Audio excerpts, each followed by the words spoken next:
नमस्कार, मैं हूं आपके साथ पुनीता सिंह। स्वागत है आप सभी का हमारे इस खास कार्यक्रम में।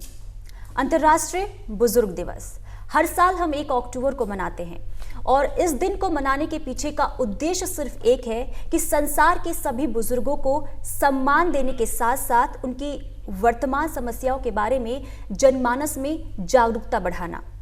वरिष्ठ नागरिक हमारे समाज की अमूल्य विरासत होते हैं।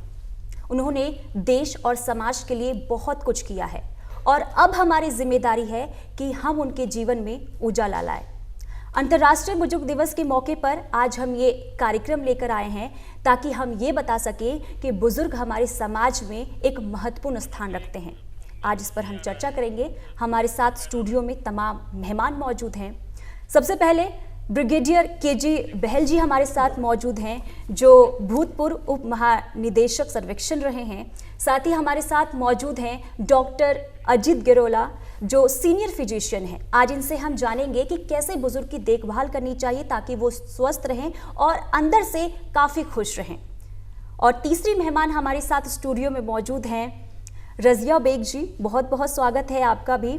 ये वकील हैं, साथ ही साथ समाज सेवा से भी जुड़ी हैं। आप तीनों का एक बार फिर से बहुत बहुत स्वागत हमारे इस कार्यक्रम में। तो कार्यक्रम की शुरुआत करते हैं और सबसे पहले चर्चा को आगे बढ़ाते हैं बहल जी के साथ। बहल जी, देखिए, जिस तरीके से आज का जो नज़ारा देखने को मिलता है कि जो आज के बुजुर्ग हैं वो समाज से कटे कटे रहते हैं और इसके पीछे की वजह यह है कि इतनी अनुभवी होने के बावजूद ना तो कोई उनकी राय लेना चाहता है, ना उनको कोई महत्व देता है, जिस वजह से वो काफ़ी दुखी रहते हैं।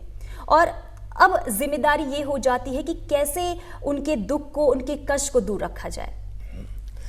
देखिए, हिंदुस्तान में जॉइंट फैमिली सिस्टम हुआ करता था जी, जब फैमिली इकट्ठी रहती थी। कभी इसका वृद्ध लोगों का कभी ख्याल भी नहीं होता था कि कौन देखभाल करेगा, अब बल्कि वो लोग सारी के ध्यान करते थे शुरू से लेकर के। अब ये देखिए, जो वृद्ध हो गया है वो बचपन से ही, शुरू से बच्चा छोटा होगा उससे भी उसका लालन पालन किया, खिलाया पिलाया, पढ़ाया किया, सब कुछ किया। इतना करने के बाद में जब वो बाद में रिटायर जो किया, वृद्ध हो गया, तो होता लगता है कि अब मैं कहाँ जाऊँ, क्योंकि बच्चे जो है बाहर चले गए, बच्चे बाहर चले गए, अपनी नौकरी में चले गए, कहीं भी चले गए, तो ये फील करता है कि मैं कहाँ जाऊँ। तो उसके लिए फिर ये होता है कि नहीं, कोई मेरे लिए कार्य हो। पहले ये हुआ करता था कि कहीं कोई ना कोई किसी जिस कार्य में लगा होता था उसी में और आगे बढ़ाने का कार्य होता था। लेकिन अभी ऐसा नहीं है। रिटायरमेंट के बाद में, जैसा कि मैं जब रिटायर हुआ 27 साल पहले मैं रिटायर हुआ, तो उस वक्त जो चीज़ होती जो मन में थी, तो मुझे ऐसा कुछ नहीं था कि क्या मेरे मन में जो छोटी छोटी बातें होती थी, ये नहीं कर पाया, वो नहीं कर पाया, तो मैं कहा मैं उनको पूरा करूँगा, तो उनको करने में लग गया। एक भावना ही सामने में, सोसाइटी से मैं हमेशा लेता रहता था, तो सब सोसाइटी से जुड़ गया कि मेरा फर्ज बनता है कुछ दूँ, देने के लिए, लेने के लिए नहीं, देने के लिए, कि समय आए पहले लेता रहा हूँ, अब मैं कुछ दूँ इनको, तो देने के लिए मैं। तो ऐसी भावना लेकर के मैं आगे गया, तो सभी ने मुझे स्वीकार किया, सभी ने आदर दिया, सम्मान दिया। लेकिन कुछ लोग ऐसे हैं हमारे पास साथ के हैं जो कि ये चीज़ नहीं चाहते। वो चाहते कि नहीं, अरे ये इसको हमने क्या करना है, हमने कभी किया ही नहीं इस चीज़ को। उनकी जो हॉबीज़, ये भी उनको समझाया जाता है कि अपनी अपनी जो आपकी हॉबीज़ नहीं है, जिनको आप पहले पूरा नहीं कर पाए, अब कीजिए, आप उसमें लगिए। आप में मेरी हॉबी लिखना, मेरी हॉबी है, मैं लिखता रहता हूँ, कविता करता हूँ और कई चीज़ें करता हूँ। तो उसमें यही मैं उनको भी साथ बताता हूँ कि कई लोग मेरे पास आते हैं, मैं शहरों का वाइस चेयरमैन भी हूँ, तो उसमें लोग मेरे पास आते हैं, बताइए हम कार्य करना चाहते हैं। मैं कहा ठीक है, आपको हम कार्य देंगे, आप बताइए क्या करना है, क्या कर सकते हैं आप। तो उनको हमेशा पहले एक बात है, इससे हमें क्या मिलेगा। मैंने कहा ये भावना मन से निकाल दीजिए कि आपको क्या मिलेगा, आप ये देख के आइए कि हमने क्या देना है, आप क्या सेवा कर सकते हैं समाज की। जब ये भावना होगी तो आप भी खुश होंगे, समाज भी खुश होगा। तो ये भावना लेकर के आगे बढ़ना है कि हम देश के लिए, अपने समाज के लिए क्या कर सकते हैं और किस प्रकार से अपने आप को बिजी रख सकते हैं। बिजी तभी रहेंगे जब किसी कार्यक्रम में लगेंगे, किसी में लगेंगे। तो ये एक बहुत बड़ी चीज़ है जो कि मिसिंग है। इस कारण बहुत से लोग दुखी हैं। मेरे पास बहुत से लोग आते हैं, मिलता रहता हूँ उनको भी, तो हम ये हमेशा बताते हैं कि देखिए, आप किसी न किसी कार्य में व्यस्त हो जाइए, लगिए और भावना रखिए कि मैंने देना है, लेना नहीं है किसी से। जहाँ आपके मन में आए कि मैं क्या लेना है, तो आप कुछ नहीं कर सकते। भावना होनी चाहिए मैंने देना है तो दूंगा मैं, बताइए क्या सेवा करूँ, वो करूँगा। हर एक को आपको रिसीव करेगा, हर एक आपको आदर करेगा, मान करेगा, आइए आप बैठिए। तो ये चीजें हैं। तो खुद को बिजी रखना चाहिए ताकि हम दुख से दूर रहे, कष्ट जो भी समस्या हम सुनते हैं उससे हम अपने आप को दूर रखें। आपसे जानना चाहेंगे गरोला जी, जिस तरीके से मैंने कहा कि आजकल के बुजुर्ग काफ़ी दुख में रहते हैं, काफ़ी सोचते भी हैं, इन तमाम समस्याओं से कैसे बुजुर्ग को दूर रखना चाहिए, कैसे अपने जो हैं वो उनके साथ समय बिताए, वो भी खुश रहे और स्वस्थ रहे? देखिए, वृद्धावस्था जीवन का एक, लोग मानते हैं कि एक आखिरी पड़ाव है, जबकि सच्चाई ये है कि जीवन का एक महत्वपूर्ण पड़ाव है। हर आदमी को वृद्ध होना है, हमें भी वृद्ध होना है। जो आज बच्चा पैदा हुआ है कल बड़ा होता है, एक दिन वो वृद्ध हो जाता है। अब जबकि मेडिकल साइंस ने पिछले 50 साल में प्रगति की है और सारी करीब बीमारियों पे, कैंसर को छोड़ दीजिए, करीब सारी बीमारियों के ऊपर हम काबू पा चुके हैं जी। ऐसी स्थिति में जो 1947 में जो 50-55 साल की जो एज थी वो आज 70+ हो गई है। तो इसी कारण से समाज में वृद्धों की संख्या बढ़ गई।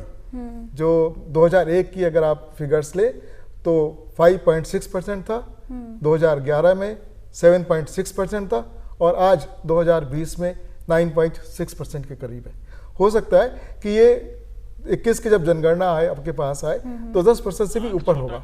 इसका मतलब ये है कि एक वृद्धों का सोसाइटी में सेगमेंट बहुत तेजी से बढ़ रहा है और करीब 12 करोड़ अनुमानतः पूरे भारत में 12 करोड़ वृद्धजन हैं इस समय। तो जब लोग बढ़ रहे हैं तो एक सेगमेंट बढ़ रहा है, उनकी समस्याएं भी बढ़ रही हैं। अब कई तरह की समस्याएं हैं। जब हम यंग होते हैं, जवान होते हैं, हमारे शरीर भी स्वस्थ होता है और हमारे अंदर एनर्जी भी होती है। धीरे धीरे ये एनर्जी धीरे कम होने लगती है और शरीर में कई तरह की बीमारियां आने लगती हैं। खासकर आप देखें कि 15% लोग हाइपरटेंशन, ब्लड प्रेशर के शिकार हो जाते हैं। करीब 10% लोग ये डायबिटीज के शिकार हो जाते हैं। 6% लोग ऐसे हैं जो कि डायबिटीज भी हो जाता है और हाइपरटेंशन भी हो जाता है। तो कई तरह की बीमारियां आपको होने लगती हैं। इसके अलावा कुछ ऐसी चीज़ें आती हैं, मैं आपको पूरे बताऊं हेड टू टो, कि जैसे आप दिमाग से ले, आप वृद्ध होते हैं, आप चीज़ को भूलने लगते हैं। डिमेंशिया, अल्जाइमर आपको होने लगता है। स्ट्रोक, पैरालिसिस होने लगता है। पैरालिसिस की संभावनाएं बढ़ जाती हैं, या तो थ्रम्बस होगा या हेमरेज होगा और स्ट्रोक हो जाता है, पैरालिसिस हो जाती है, आप डिपेंडेंट हो जाते हैं। अगर आप फेफड़ों की बात करते हैं तो आपको लगता है कि सांस लेने में तकलीफ हो गई है, दमा हो गया है, दमा उनको होता है। अगर आँख आप देखें तो दृष्टि कम हो जाती है, मोतियाबिंद आ जाता है। और अगर कान की अगर आप बात करेंगे तो हियरिंग कैपेसिटी कम हो जाती है। इसके अलावा कुछ और माइनर कंप्लेंट्स आती है।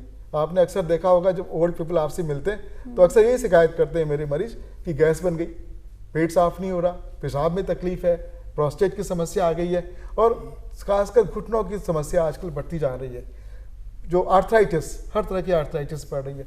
ऑस्टियोपोरोसिस हो जाती है, कैल्शियम की मात्रा कम हो जाती है तो बोन्स ब्रिटल हो जाती हैं और फ्रैक्चर्स होने लगते हैं। तो कई तरह की समस्याएं, शारीरिक समस्याएं आ जाती हैं। तो लेकिन साथ साथ हमें कुछ जो हमारे बुजुर्ग हैं उनको कुछ मानसिक समस्याएं भी आती हैं। एक अलूफनेस लगता है कि पहले लगता था मैं घर का मालिक हूँ, मेरी हर बात सुन रहा है। बाद में लगता है कि मैं तो अकेला हो गया हूँ, कोई मेरी बात नहीं सुन रहा। मैंने अपने बच्चे से कहा था कि मेरे लिए ये चीज़ लेके आओ, वो नहीं लेके आ रहा है, वो सुन नहीं रहा मेरी बात। तो एक डिप्रेशन सा आने लगता है, अवसाद की स्थिति आने लगती है और लगता है आदमी को कि मैं अब समाज के लिए अनुपयोगी हो गया। एक वर्थलेस इसकी फीलिंग आने लगती है कि अब तो हम क्या करें। अक्सर मैं लोगों से मिलता हूँ तो वो मुझे कहते हैं अब क्या करें, रिटायर्ड है, कुछ नहीं, अब कुछ नहीं कर सकते, अब हमारे पास करने को बचा ही क्या है। लेकिन सच्चाई है कि बुढ़ापा, उम्र सिर्फ एक मेंटल फिनोमेना और इसमें परिवार का बहुत योगदान होता है कि वो समय बिताए ताकि इन सब चीजों से वो देखिए। अब जैसे ब्रिगेडियर साहब बैठे हुए हैं, he is young man, nobody can say that he is 87 or 85. I am also 64. तो हम लोग जब तक काम करते रहेंगे, हमारे अंदर एनर्जी रहेगी, हम जवान रहेंगे। इट्स अ मेंटल खुद को बिजी रखना चाहिए। एक 40 साल का आदमी है, वो सोचता है मैं कुछ कर ही नहीं सकता, हो गया क्या, तो वो 40 साल की उम्र में ही बुढ़ापा आ जाएगा उसको। लेकिन अब क्या बात होती है, मेनली यहाँ पे सबसे बड़ा रोल आता है फैमिली सपोर्ट का। अगर परिवार के लोग एक बुजुर्ग व्यक्ति कुछ नहीं चाहता, उसके पास अपना जीवन जी चुका होता है, उसको सिर्फ आपका प्रेम चाहिए, उसे आपका सहारा चाहिए। अगर किसी कुछ परिवारों में मैं जाता हूँ तो जब मैं मरीज को देख के आता हूँ तो लोग मुझे कहते हैं कि अच्छा जरा बड़ी अम्मा से भी नमस्ते कर लो। वो कितना अच्छा लगता है कि वो पूरी जो घर की बुजुर्ग है एक इम्पोर्टेंस दिलाना चाहिए, उनको पता होना चाहिए कि वो हमारे परिवार का महत्वपूर्ण हिस्सा है। बिल्कुल। कई बार ऐसा होता है कि कोई घर में कोई इंपॉर्टेंट फंक्शन होता है, शादी ब्याह कुछ होता है, अगर वो अपने आप ही से कर देते हैं तो बुजुर्ग समझते हैं कि हमें तो कोई पूछता ही नहीं, जबकि वो कहेंगे हम अपनी शादी बच्चे की यहाँ करना चाहते हैं, मना बिल्कुल नहीं करेंगे वो बुजुर्ग, कभी मना नहीं करेंगे, लेकिन उनको ये भावना आएगी कि हाँ आज मेरी भी से मेरी भी कुछ बात समाज में सुनी जा रही है, मेरे परिवार के लोग मेरी केयर करते हैं, तो केयर बहुत जरूरी। अब दिक्कत जैसे ब्रिगेडियर साहब ने कहा हो क्या गया, एकल परिवार आ गए, न्यूक्लियर फैमिली आ गई, तो न्यूक्लियर फैमिली होने के कारण बुजुर्गों की देखभाल कम हो गई, उनको देखभाल कोई नहीं कर रहा, उनके केयर नहीं कर रहा कोई, तो उनके अंदर एक इनसिक्योरिटी की भावना आ रही है। अकेले बुजुर्ग रह रहे हैं, उनको लगता है कि हम अगर रखेंगे घर में रहेंगे न मालूम क्या हो जाएगा, कौन हमें कुछ नुकसान कर देगा, तो एक इनसिक्योरिटी की फीलिंग भी है। तो ये जो कई चीजें हैं इसमें, एक तो मैंने शारीरिक बताया, दूसरा मैंने जो मानसिक बताया डिप्रेशन हो रहा है, तीसरा सामाजिक, आपको लगता है कि मैं जब एक हाई पोस्ट पे था सब मुझे नमस्ते करते थे, आज मुझे कोई नमस्ते कर ही नहीं रहा, तो आपको लगता है कि समाज में भी आपकी स्थिति कम हो गई। और दूसरी बात बताएंगे आप लोग जो चीज है, आर्थिक पहलू भी बहुत जरूरी है। जब आपके पास पैसा कम हो जाता है, पैसा कम है, तो आपको अपना गुजारा करना ही मुश्किल हो जाता है। हो सकता है कि एक लेडी, खासकर जो नॉन अर्निंग लेडी होती है, उसके पास एक छोटी छोटी चीज के लिए बच्चों से पैसे मांगने पड़ते हैं, तो एक ये भी उनको लगता है कि हम दूसरों के डिपेंडेंट हो गए, तो एक कॉम्प्लेक्स सा फीचर है। बच्चों को ये भी फील नहीं होने देना चाहिए माता पिता को कि हाँ, बिल्कुल। मैं तो कई बार कहता हूँ कि अगर हम अपनी बुजुर्ग महिला से जाके कह दें, जाते हुए घर जाए, उससे कहें कि दादी आपके लिए क्या लेके आना है, तो भले ही वो कुछ भी नहीं मंगाएगी, लेकिन उसको लगेगा कि मेरे से पूछ लिया। या लेके आएंगे आप उसको 10 रुपए का बिस्कुट का पैकेट भी दे देंगे, तो लगेगा कि हाँ मेरे पोता मेरे लिए बिस्किट लेके आया। बहुत खुशी होती है, खुशी देनी चाहिए। एक बार एक और लेडी थी मेरी फैमिली में, मैं बताया था, उनका चश्मा, चलिए बिल्कुल गेरोला जी, बहुत इंपॉर्टेंट चीज है, एक चश्मा जो था उनका, वो तागा लगा के पहन रही थी, तो उन्हें लगा, मैंने कहा अरे आप ये क्यों पहन रहे हो, मैं गया और उनके लिए चश्मा खरीद लाया, तो वो खुशी उनको जो मिली चश्मे की, वो शायद किसी भी बड़ी चीज से ज्यादा थी।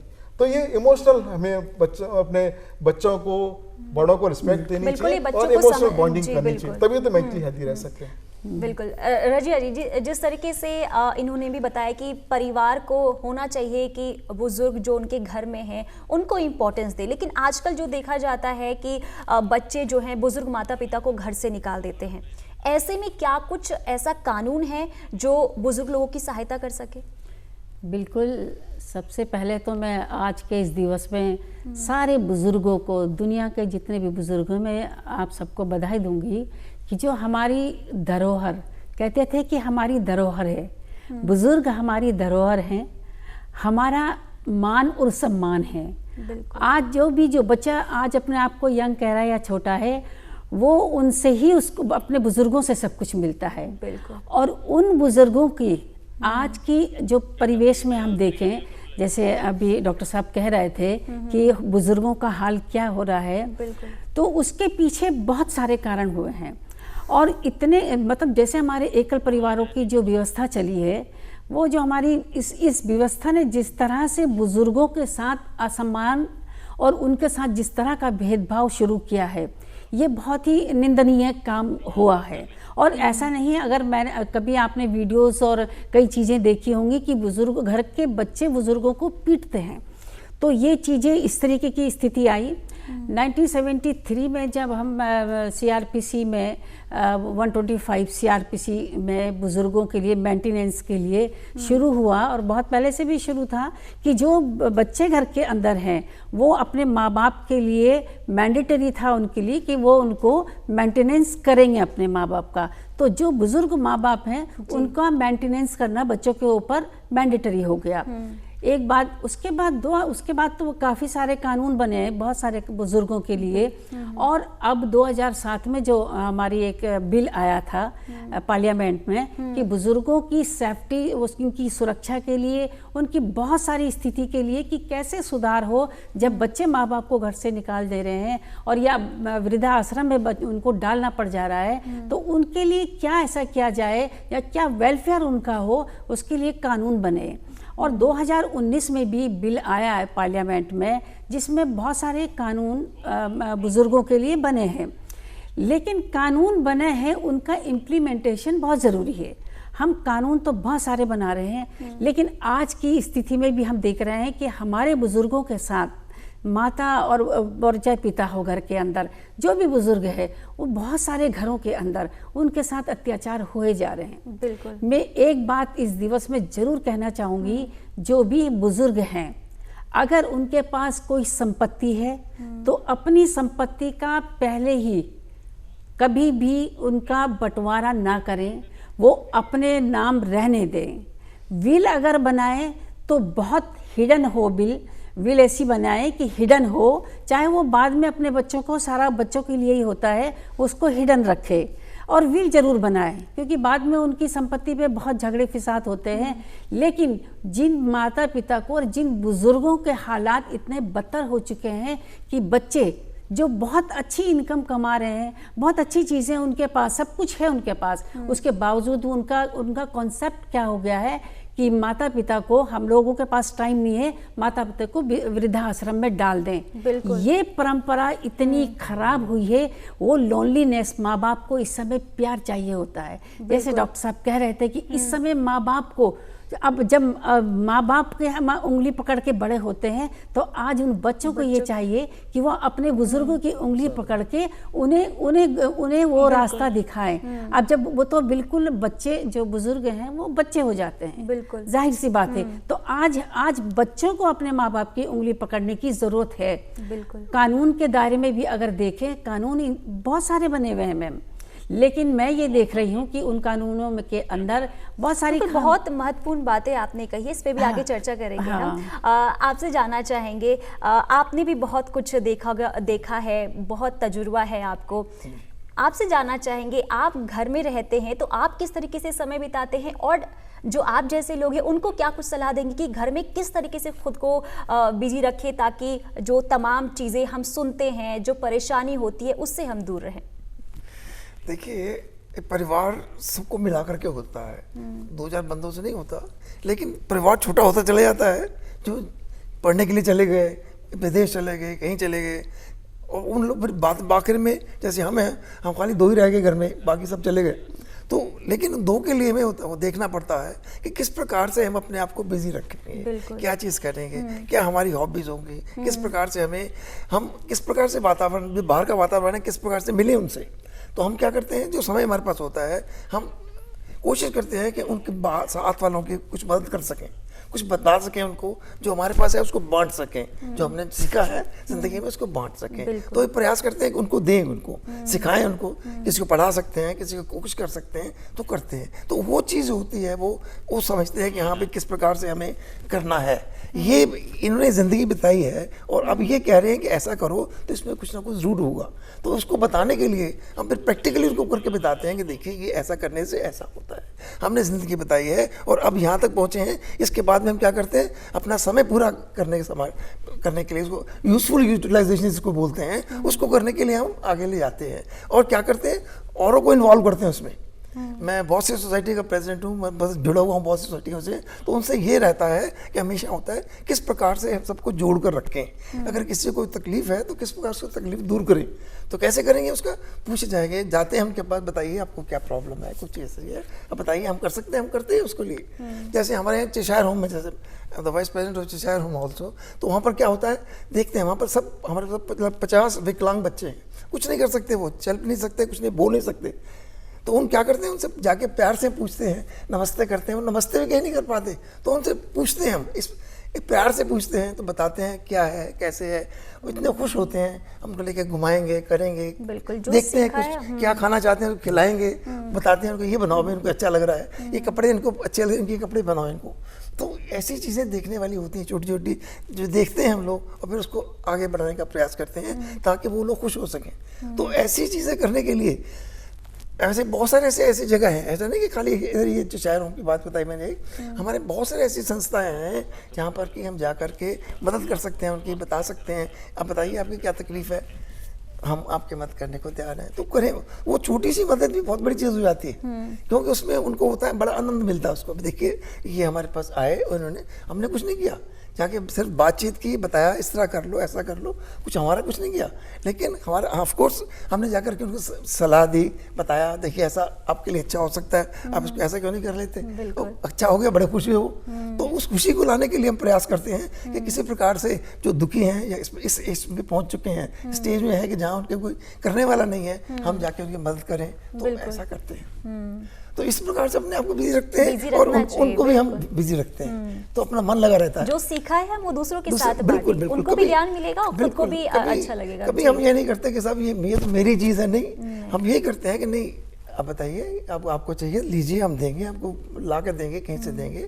और साथ में मैं तो एक कवि भी हूँ, कविता भी करता रहता हूँ, साथ साथ उनके लिए, उनका मन बहलाने के लिए, इसलिए करते हैं, उनका मन बहलाने, अपना मन बहलाने के लिए नहीं, उनका मन बहलाने के लिए, ताकि उनको जो चीज़ अच्छी लगती है, मान लिया किसी को फूल अच्छे लगते हैं, उससे ना सिर्फ उनका मन बहलता है, खुद को भी अच्छा लगता है, तो वो फूल भी ला के देंगे उनको, जो चीज़ चाहिए अच्छी वो करते हैं, वो अपने मन के नहीं, उनके मन को, ताकि वो खुश हो, उससे देख के हम खुश होते हैं, औरों को देख के तभी खुश होते हैं, जो कि बाकी हम तभी खुश होंगे जब हमारे साथ सब लोग आसपास के खुश होंगे।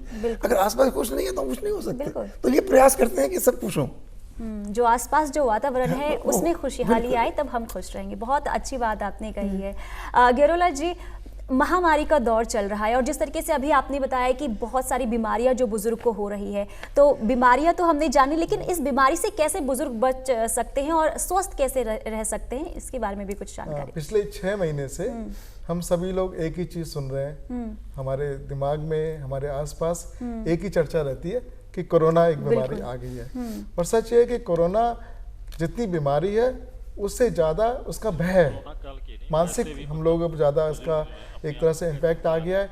और ये सच है कि कोरोना एक हाईली इन्फेक्शियस बीमारी है और उन लोगों को ज़्यादा परेशान कर सकती है जो बुजुर्ग हैं या किसी तरह से इम्यूनो कॉम्प्रोमाइज्ड है या कमज़ोर है। तो बुजुर्गों के लिए सबसे बड़ी बात ये होगी कि आप सबसे पहली चीज़ कि बुजुर्गों की साफ सफाई का ध्यान रखा जाए। बिल्कुल, वो अपने रोज कपड़े बदलें, रोज नहाएं और साथ साथ उनको सैनिटाइजर का इस्तेमाल करें, मास्क पहनाया जाए उनको।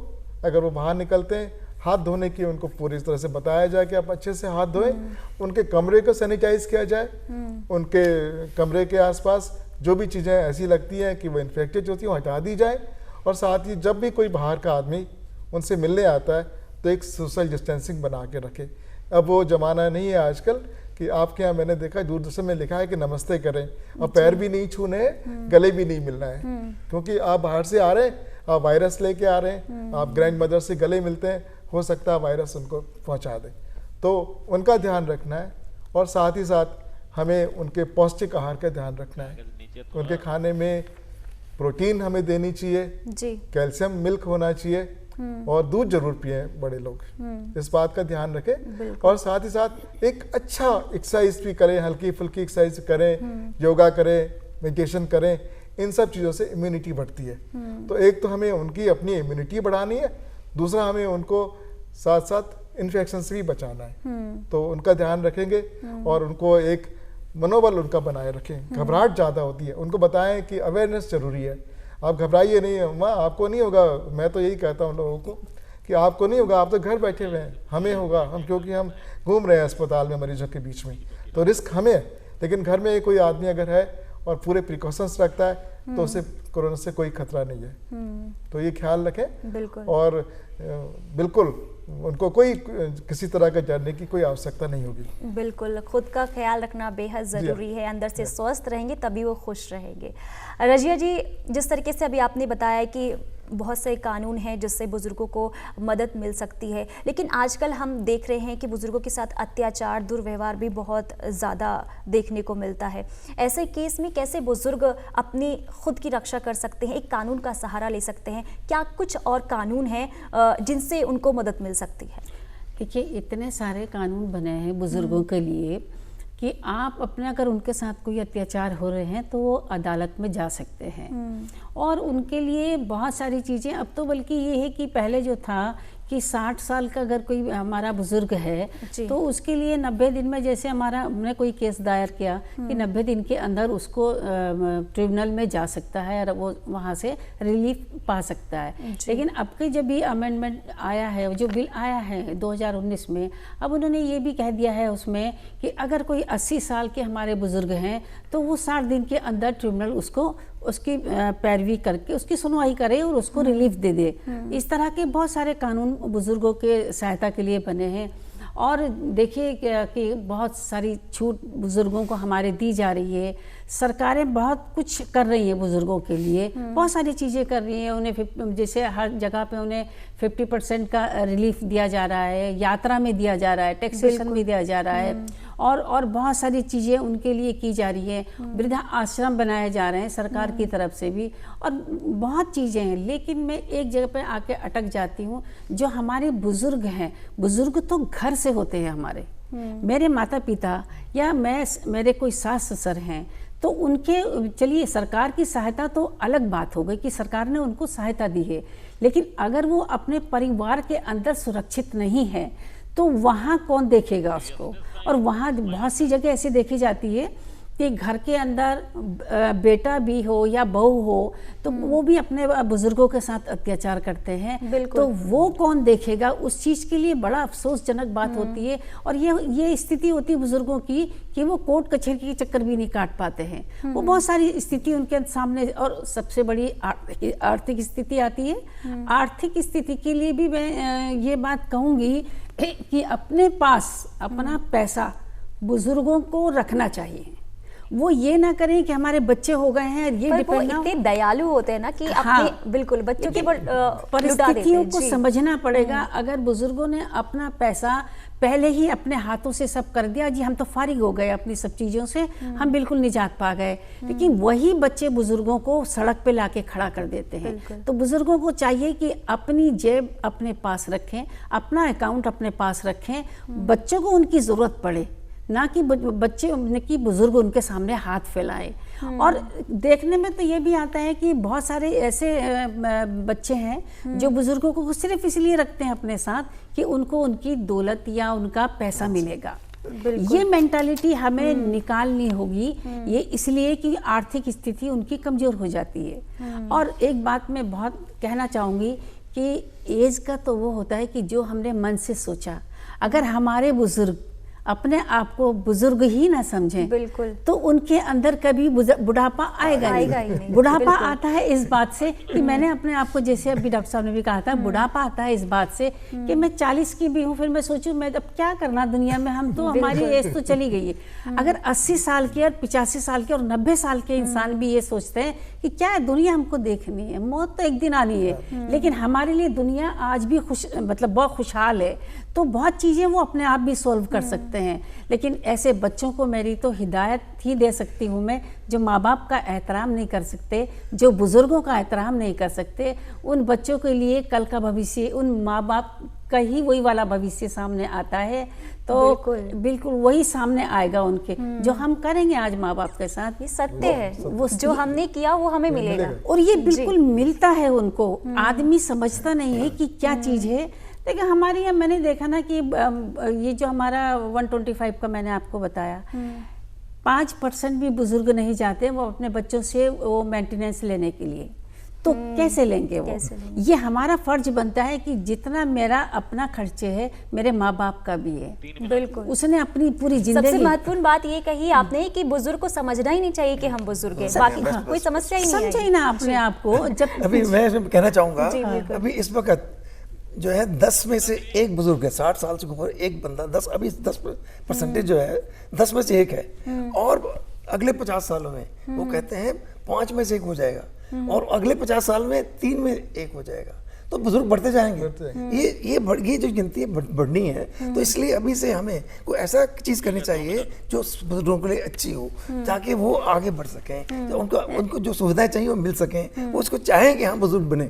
अभी लोग बुजुर्ग बनना भी नहीं चाहते, उनको चाहिए कि हाँ बुजुर्ग बने रहें, अच्छे प्रकार रहें, दैट इज व्हाट इज अच्छी रहें। जैसे इतना मैं कहूँगी कि जिस तरह से सरकार ने, हमारी गवर्नमेंट ने आज के 2019 में भी जो बिल आया है उसमें बहुत सारी चीज़ें मतलब बुजुर्गों के लिए कही गई हैं, तो इसका प्रचार होना भी जरूरी है। बिल्कुल, यही सवाल मेरा अगला यही होना था कि बहुत लोगों को इसके बारे में पता नहीं होता, क्या कुछ कानून जानकारी नहीं है। हाँ, जानकारी, तो जानकारी किस तरीके से उनके बीच पहुंचा जाए, ये बहुत ये मैं सोचती हूँ जो हमारे और जैसे एनजीओज हैं वो ये दे सकते हैं जानकारी, एडवोकेट भी जानकारी दे सकते हैं, और जिस तरह से सरकार जब कानून बनाती है तो उसके साथ एक कहीं ना कहीं ये दे दे इस चीज के लिए कि जब तक हम हर बुजुर्ग को उसकी जानकारी नहीं दे देते हैं तो उस कानून को बनाने का फायदा क्या है, क्योंकि उन्हें फाइट करना मुश्किल है कि उनके साथ में परिस्थितियां, एज की परिस्थिति है, कई चीजों की परिस्थिति है,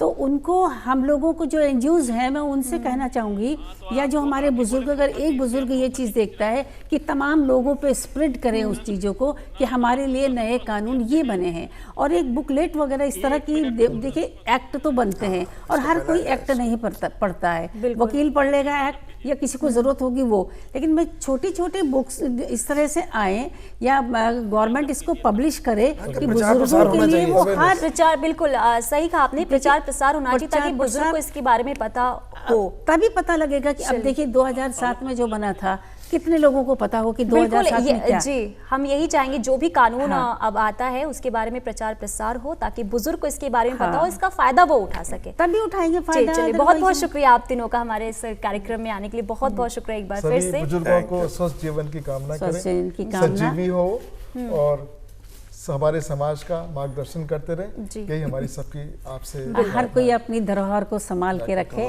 यही कामना करूंगी। Thank you. बुजुर्ग एक हमारी धरोहर, जिस तरीके से हमारे तमाम मेहमान ने बताया, उम्मीद यही करते हैं कि आप हमारे इस कार्यक्रम के माध्यम से जो भी चीज़ें आपने सुनी है, ना सिर्फ इस दिन को मनाने तक सीमित रखें, बल्कि आप अपने कर्तव्यों का निर्वहन करने के साथ साथ आप बुजुर्गों को समाज में एक महत्वपूर्ण स्थान भी दें। चलिए, आज के इस कार्यक्रम में मेरे साथ फिलहाल इतना ही, मुझे दीजिए इजाज़त, नमस्कार।